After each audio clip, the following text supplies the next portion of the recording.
Čia toks juokiasi puodas, kad katilas juodas variantas, kur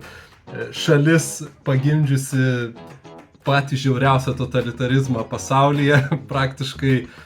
bado į autokratą Smetoną ir sako, pažiūrėkit, koks jis blogas buvo. Kita vertus, kai pagalvoju, Vytautas irgi pats nebuvo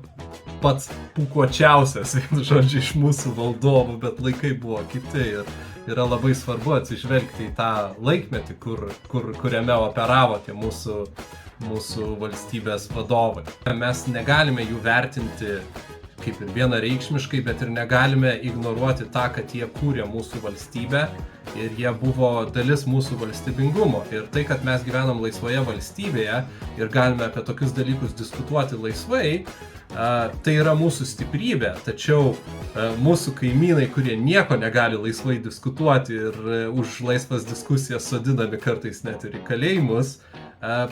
yra linkę naudotis tą mūsų laisvę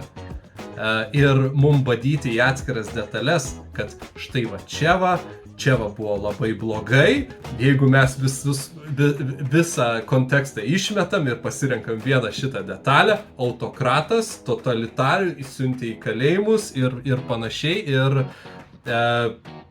manau, mes turime būti tiesiog kaip ir